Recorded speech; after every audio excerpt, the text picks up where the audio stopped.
nós tínhamos do curso, hoje é o dia que a gente dedica a uma oficina de debates. Então, eu vou só fazer um percurso de 5 minutos pelo que nós transitamos até agora, só uma leve revisão, de 5 minutos. E depois nós começamos as oficinas para debate. Tá bom? Então, no primeiro dia nós falamos da origem desse curso, qual que era o objetivo dele, em qual momento que ele surge, né? É importante contextualizar historicamente as iniciativas. É importante também ressaltar que dentro da universidade existem outros grupos em outros departamentos, como na educação, na saúde, que estão discutindo temas semelhantes, né? Estão discutindo, por exemplo, sobre medicina baseada em evidência. O pessoal da educação está discutindo a questão da problemática das fake news, da problemática desse estado que nós temos de fake news, e como isso polui o debate em alguns âmbitos. E temos outros departamentos fazendo movimentos semelhantes, né? O pessoal de São Carlos, da universidade, mas em São Carlos também tem tratado isso como disciplina de pós-graduação agora. Então a gente existe uma conscientização do meio acadêmico sobre a necessidade de se discutir esses debates, esses movimentos, essa distribuição de informações e como elas estão ocorrendo em locais que antes a gente não era. É importante porque nós perdemos uma geração que tinha alguns pontos pactuados já e de que é necessário rediscutir algumas questões que antes eram pactuadas. A gente tem que revisitar a história constantemente nesses nossos debates. Também falamos que o debate científico ele é diferente de um debate de opiniões e de que ele é pautado ou deve ser pautado por regras. Entre essas regras a gente pode colocar lá níveis de evidência, graus de verificação de informações, referência bibliográfica, e dentro dessas referências quais são os níveis de qualidade das referências que nós vamos adotar para esse tipo de discussão e para esse tipo de debate em cada área específica. Também é necessário, nós também falamos sobre a questão de debatermos assuntos do quais nós possamos ficar constrangidos ou que possam nos trazer desconforto, mas é necessário trazer esse debate à tona em algum momento. E se nós não trouxermos eles à tona em algum momento, alguém vai decidir, alguém vai discutir isso, seja o judiciário, seja os nossos parlamentares, alguém vai discutir o que nós não queremos discutir enquanto sociedade. Se nós não discutirmos, não versarmos sobre questões complexas do ponto de vista científico, vacinação, como... Vou citar os 2 exemplos do que eu falei que nós vamos debater daqui a pouco, né? Sobre uso ou não de defensivos agrícolas, agrotóxicos ou agroprotetores. Alguém, em algum momento, vai debater sobre isso e talvez nos exclua deste... Obrigado. E talvez nos exclua desse debate enquanto sociedade, né? Alguém vai debater deliberações de ministros, alguém vai debater pareceres judiciais, e talvez nós estejamos fora desse debate porque nós escolhemos ficar fora dele por muito tempo. E agora, depois de feito, talvez seja tarde para debater ou querer criar uma consciência sobre um determinado subtópico, um determinado assunto. Nós avançamos um pouco mais sobre dar voz ao contraditório do debate, sobre que o debate ele deve ser, acima de tudo, protegido. Os ambientes onde existem debate eles devem ser ambientes protegidos e privilegiados. Ambientes onde, se nós formos os controladores desse ambiente, se nós tivermos em posição de administrar esse debate ele tem que ocorrer em um ambiente que seja confortável, relativamente confortável no sentido de segurança, né? As pessoas têm que se sentir seguras para debater. Sem segurança não há debate. E quando você tem medo de debater, seja porque você tem medo de punição, ou seja porque você tem medo de restrições sociais depois por causa desse debate, por causa de posicionamentos, então esse não é um ambiente seguro. Cabe a nós, então, enquanto profissionais, temos por ofício participar desse processo formativo de outros, garantir a segurança desses ambientes. Também discutimos sobre a questão de que tudo que nós conhecemos, todos os paradigmas que estão aí postos hoje, em algum momento eles podem ser rompidos. Então o pensamento ele não é estático, ele não pode ser estático, né? O debate ele não pode ser estático, ele tem que estar em movimento. É claro que existem coisas que não cabem nós debatermos nesse momento, a não ser que nós tenhamos uma nova evidência, uma nova luz sobre esse assunto. Talvez não caiba nesse momento nós discutirmos se a Terra é plana ou não, porque não existem novas evidências de que ela seja plana. Então, talvez nesse momento não caiba se discutir isso. Talvez não cabe se discutir isso. A não ser que a gente tenha um novo paradigma, uma nova teoria, algo que possa romper isso.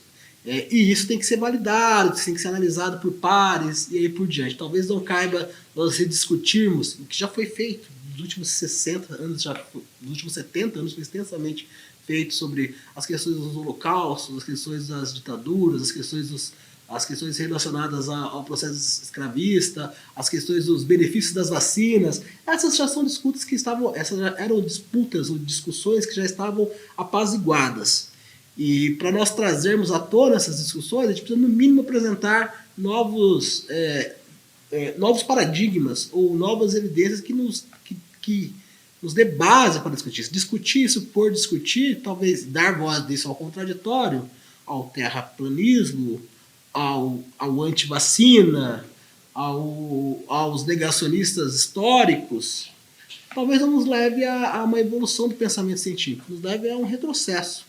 A gente tem que pensar que isso já, no marco civilizatório, isso já ocorreu várias vezes. A gente não está vivendo algo novo. Isso já ocorreu várias vezes durante o processo civilizatório. Todos os estudiosos da história vão verificar isso. Falou sobre a falácia da falsa equivalência, que o debate científico ele não pode cair nesta armadilha da falácia da falsa equivalência, onde você tem você lá, ou um outro grupo de pessoas, que está apresentando graus de evidência sobre o que está debatendo, que está referenciando o que você está expressando, que está trazendo provas, sejam empíricas, sejam documentais, sobre este assunto. E, de repente, ele acabar numa questão de falsa equivalência, virar um debate de opinião.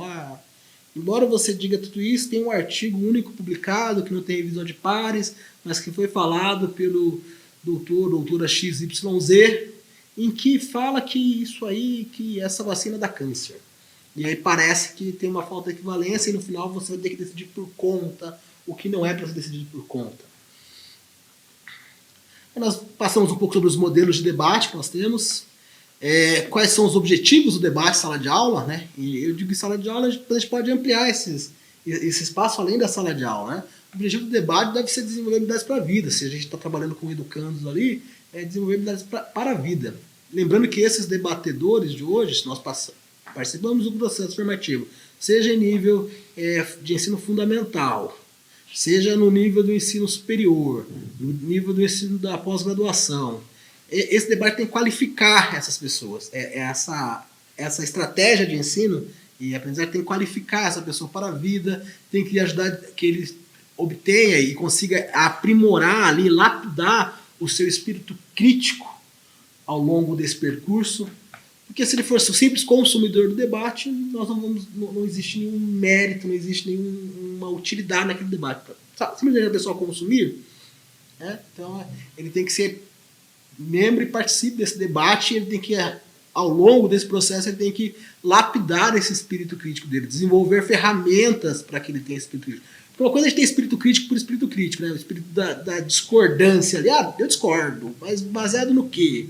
Ou por que você discorda? Então talvez a gente possa instrumentalizar os nossos alunos ali, as pessoas, se você é jornalista, ou se você escreve para um blog, ou se você tem uma coluna, ou se você tem um canal de mídia social onde você aborda alguns temas ali polêmicos, você tem que ter, no mínimo, ajudar o seu público ali a desenvolver ferramentas para ter esse espírito crítico.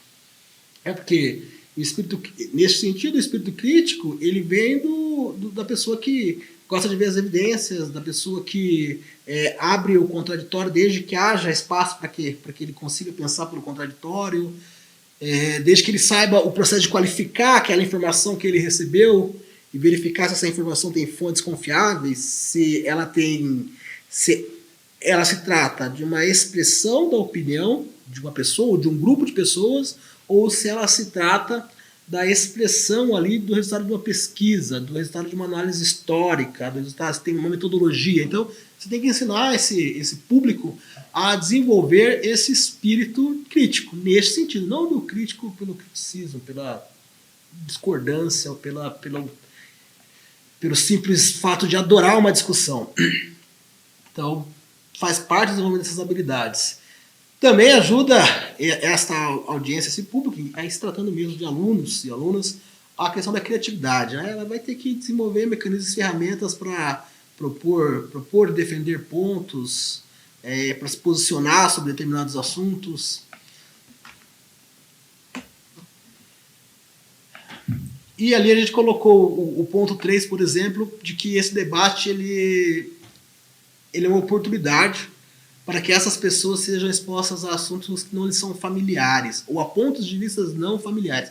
E aí familiares a gente pode colocar desde a questão de que ele é conhecido, de que ele é familiar, até mesmo do ponto de vista de núcleo familiar mesmo, de núcleo de convivência. Ali a gente pode expandir essa questão de família, além de parentes de primeiro, segundo grau, lateral, colateral, vizinhança, membros da sua paróquia, ou do seu grupo religioso, ou do seu centro, ou do seu centro de estudos, ou da fraternidade que ele participa. Então talvez esse momento seja um ambiente apropriado para que ele seja exposto a um conceito, a conceitos, ou a teses, ou a informações que não lhe sejam familiares. Se você fizer isso de forma talvez programática, você vai se chocar ali enquanto educador, do quão distante às vezes as informações que você está passando ali, os dados que você está apresentando, lhe sejam familiares. Assim, da distância que ele está entre o que você acredita ou do que você apresenta para o que ele acredita, para o que ele foi formado. Às vezes nós não paramos para avaliar isso, né? O quão distante está do ponto que você apresenta até esta pessoa, né? Isso geralmente, ou provavelmente, é por causa do seu núcleo familiar, expandido ali a questão da família para bairro, vizinhança, amigos, núcleo religioso, núcleo social e aí por diante. E, por fim, facilita o envolvimento, né? Na sala de aula, isso é muito usado com o pessoal que trabalha com ensino baseado em problemas, né? O PBL. É muito comum para as pessoas. Geralmente, eles abordam isso por meio de problemas, os assuntos. A gente traz alguns pontos sobre de que o debate científico é um processo de enculturação. Na verdade, é um processo de aprendizagem de uma nova linguagem. Pode considerar isso como uma nova linguagem. Estes que muitas vezes não estão acostumados com a linguagem com a linguagem científica, com a linguagem técnica, ou com a importância das análises estatísticas, e aí por diante, talvez para ele seja uma nova linguagem. Ele está sendo submetido a uma nova linguagem. E a gente coloca o método socrático, passamos pela questão da conformidade social. A gente bateu bem sobre essa questão da conformidade social, sobre instrumentos como debater uma bobeira antes de partirmos para algo sério. E a gente falou sobre a importância de não subestimar os assuntos. Parece de pouca importância. Na aula passada a gente começou discutindo sobre o conhecimento popular ali, de uso de métodos alternativos como canja. Aí eu trouxe um exemplo sobre os pantaneiros e sobre o que a terra não nos faz mal. Se você veio na aula passada, você vai compreender bem. Se você não vem, você vai ter uma dificuldade para entender um pouco isso. Mas a gente falou sobre de que às vezes soluções simples para questões complexas em um debate, eles cegam o debate e eles obstruem a possibilidade de você avançar nessa discussão. E a gente trouxe alguns casos de que o conhecimento popular sobre o uso de plantas, de fitofármacos em si, sejam industriais, passaram por essa industrialização, sejam os que não passaram, de como existe uma concepção, de acordo com estudos, de que isso pode ser inofensivo. Então, o seu consumo, foi o que a gente usou como modelo, de que este consumo era inofensivo.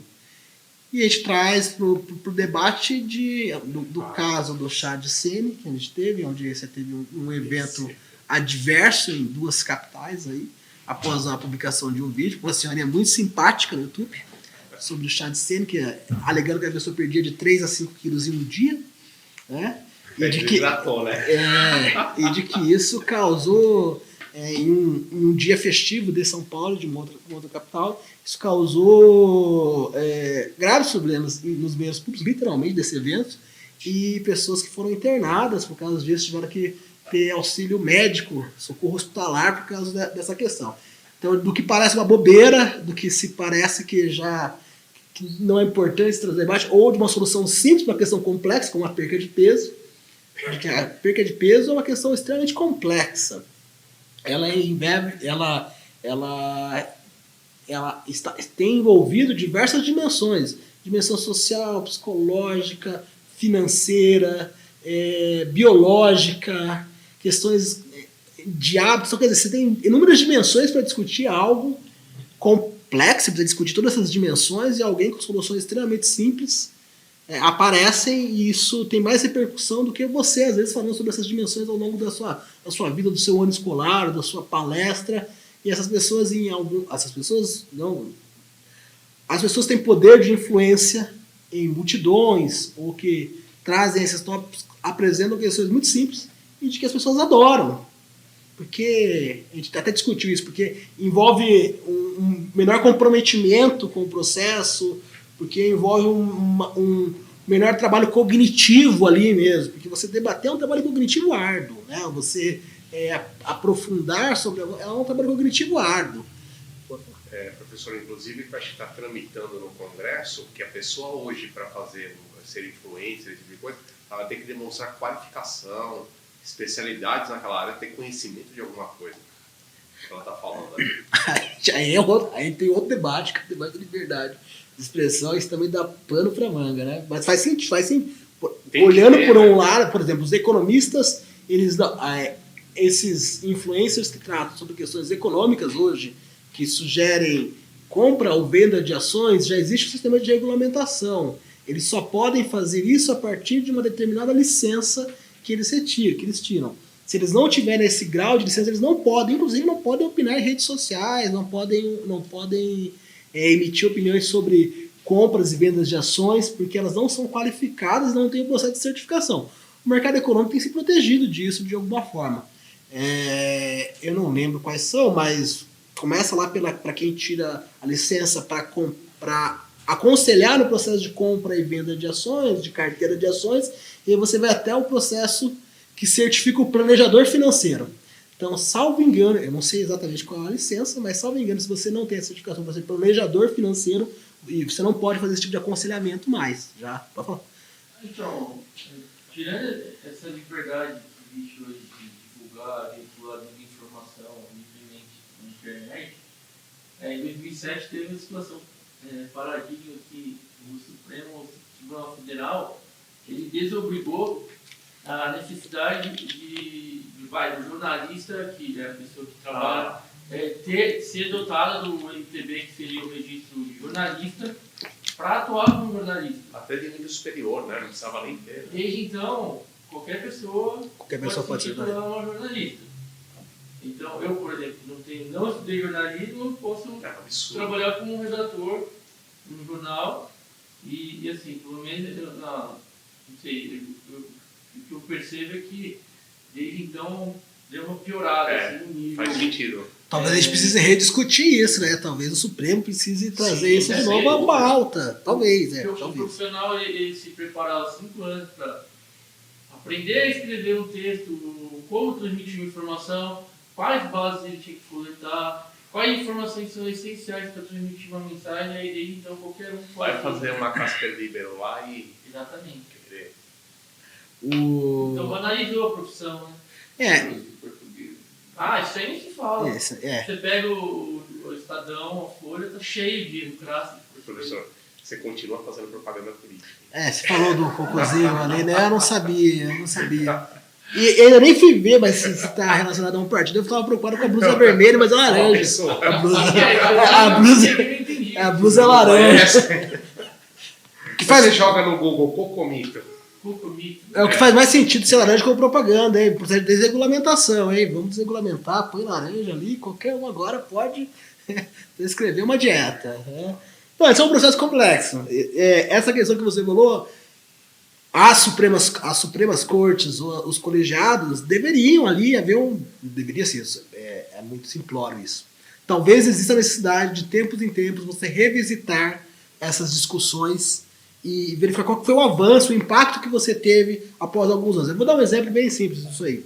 Na França, no início da década de 10, não era nem a década de 10, né? Agora já está em 2000, já fala década de 10, né? Na década de 10, a França liberou o uso dos celulares em sala de aula. Isso foi repercussão para o mundo de educadores mundial. Então havia aquele modelo. Houve um processo de legislação, eles liberaram. Após quase 10 anos, eles revisitaram o tema e recuaram disso. Não estou dizendo que você tem que recuar ou não tem que recuar, que você tem que ir à frente, não. Estou dizendo sobre a importância de se revisitar esses temas. Foi revisitado o tema, se chegou à conclusão, após análise de dados, ampla coleta de dados, de que aquilo não foi favorável. O que parece que a imprensa escrita foi sucateada, né? Porque assim, além de você descartar a qualificação profissional, o meio de comunicação jornalística, hoje você pega o Estadão na banca, né? Esse tamanho porque não tem mais anúncio, porque hoje em dia a informação é livre. Então começa a aparecer um monte de jornalé que fica só replicando o que saiu na grande mídia. Parece meio lobby, como foi nessa época, havia um lobby também das redes sociais que estavam começando a ter o poder do fluxo de informação, e isso acabou tendo que, para você justificar um artigo jornalístico na internet, você ter que ser jornalista, limita muito a tua. Não, você abre. eu nem estou falando que não tem que ter liberdade de e-mail. Eu sei que muitas vezes a gente sabe que existem 4 grandes famílias que são detentoras de grandes meios de comunicação, a gente sabe, a família Fria, a família Marinha, etc. Mesquita, Chivita. Mas, por outro lado, embora eu acho que tenha que ter uma diversidade dos meios, tem que ter imprensa independente, mídia ninja, etc. A questão é que a profissão de jornalista foi sucateada. E aí, né? O grande prejudicado somos nós, porque nós estamos construindo isso diariamente. Somos nós, e nós nem somos os mais prejudicados, porque ainda nós temos simplesmente por estarmos aqui, demonstra que nós temos a habilidade, a capacidade e a opção de escolher por processo formativo, por cursos, por ler e etc. A gente está falando da massa. A grande massa em si não tem condições quase nenhuma de fazer isso. Inclusive, na aula passada, a professora estava aqui, a gente discutiu sobre o abandono das máscaras na cidade de São Paulo. Não estou discutindo se é certo ou não, mas há 3 semanas atrás você pegava o metrô e estavam todos de máscara. Eles não foram convencidos a usar a máscara. Houve um processo de legislação, decreto, e eles usaram a máscara. Em seguida, houve o processo de retirar essa máscara. Eles também não foram convencidos a tirar a máscara. Eles simplesmente tiraram porque o decreto deixou de existir, ou o pessoal, um grupo parou de usar, e em seguida você não tem uma quantidade ínfima de pessoas utilizando. E esses são prejudicados ou não diretamente, podem ser. Como a gente falou na semana passada aqui, provavelmente boa parte de nós temos plano de saúde, ou temos um emprego fixo, ou somos estudantes, temos uma certa condição, se supondo isso. Ou podemos, no mínimo, decidir se a gente usa máscara ou não. Eu quero usar máscara e pronto. Está num ambiente favorecido que ninguém vai dar pedrada em você porque você está usando a máscara. Agora, o vendedor de cachorro-quente, a senhora que trabalha como diarista, etc., ela tem um impacto direto na carne dela, no corpo físico dela, porque ela pode pegar uma gripe. E é o que a gente está tendo um aumento de pessoas com inúmeras gripes, não esse Covid, mas inúmeros tipos de gripes aí, de influenza. E eles são prejudicados, que perdem de trabalho, etc., não conseguem abonar, então eles sofrem diretamente no corpo deles a ausência do debate, a ausência da informação para eles.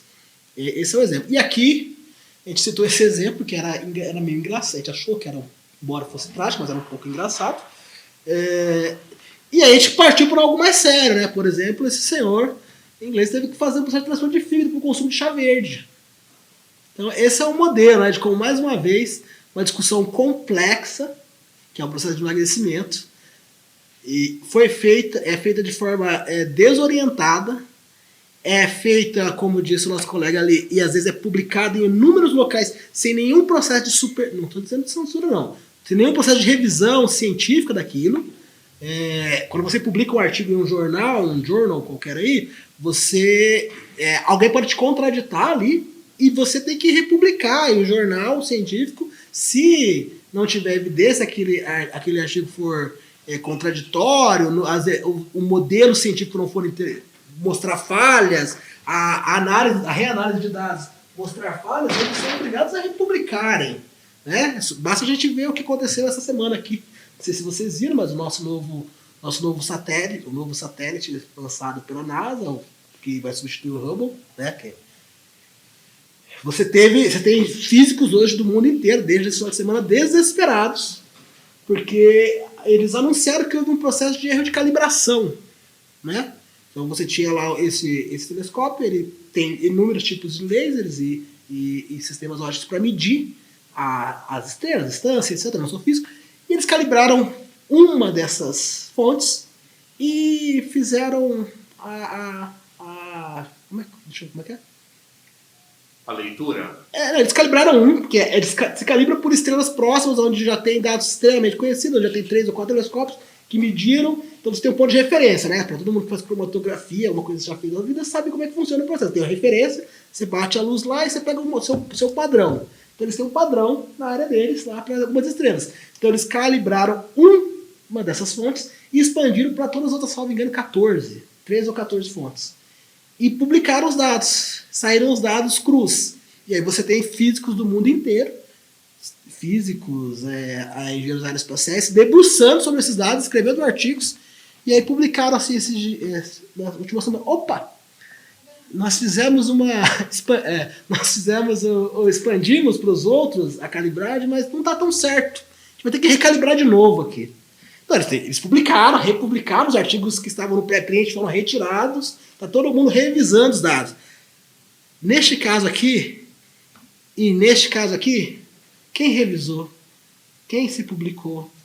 Como se rediscutiu? As pessoas que viram e vão continuar vendo isso, vão ter a oportunidade de ver o contraditório nisso aqui? De que você tem efeitos, de que talvez só tenha aquele que a gente tem muito hoje nesses vídeos, são os reacts, né, que o pessoal fala. Mas eu acredito que o react desse vídeo não deve ter tido o mesmo impacto. Mas tudo bem. E aí a gente discutiu de que também isso era uma questão simples, boba, e de que é um mercado bilionário. Em 2016 já movimentava 26 bilhões. Então esse mercado deve ter expandido para os nossos dias. A gente está 6 anos atrás aí desse artigo. Então existem inúmeros outros atores que às vezes a gente não sabe, ou que a gente não tem pleno conhecimento sobre esses atores nesses meios. E aí por diante. E aí a gente reformulou a ideia, discutimos um projeto de lei que teve aqui, usou isso como experiência imaginária, como discussão, trouxemos o parecer, e hoje a gente vai falar sobre nossas oficinas de debate. Eu até tinha colocado os nossos... e aí, para finalizar, a gente colocou isso aqui, né? E tem que tomar cuidado com a necessidade do ceticismo. O ceticismo é algo bom, porque isso nos leva a questionar, desenvolver espírito crítico e evoluir em algumas discussões. Nós discutimos sobre o que é pseudo, a necessidade da clareza sobre o que é pseudo e o que é verdade. Também o desenvolvimento do espírito investigativo. Nós mesmos falamos sobre que, às vezes, nós não temos um espírito investigativo. Quando a gente lê um artigo, a gente não vai ver as referências que pautam esse artigo, na maioria das vezes. Que a gente tende a ir pelo lado que é mais fácil. Nosso cérebro ele prioriza caminhos mais simples. Também sobre o rompimento de paradigmas, o estabelecimento de novos paradigmas. E aí o que eu achei que era mais interessante, que era a necessidade de popularizar esse debate científico, e por fim a gente entender que a ciência é humana. Você quer que eu volte aqui, moço? Depois eu mando para vocês por e-mail também. Pô, bacana, vai mandar? De que a ciência é humana. Então a gente tem que ter isso em mente. No final, a ciência é humana, o pesquisador normalmente é apaixonado pelo seu... A não ser que ele esteja ali numa linha que ele está infeliz porque ele recebeu uma bolsa específica, porque a empresa que patrocina quer que ele pesquise aquilo e etc. Mas, no geral, os pesquisadores são apaixonados pelas suas áreas de pesquisa, desenvolvem um certo afeto e amor para aquela área ao longo do tempo. Então, a ciência é humana, logo, ela é passiva de erros e necessita de constante correção, de constante atualizações, de constante revisões. E a gente não pode desconsiderar esse fator humano. Mesmo para as ciências exatas, nós não podemos desconsiderar esse fator da ciência humana. E aí, pensando nisso, nós tínhamos falado sobre 2 temas. Eu vou refalar esses 2 temas, a gente vai debater um pouco esses 2 temas de uma forma organizada, que eu já vou explicar. E aí depois eu gostaria que você pensasse em um tema E qual que seria o público para esse tema que você gostaria de debater, o que você gostaria de ver debatido? Talvez onde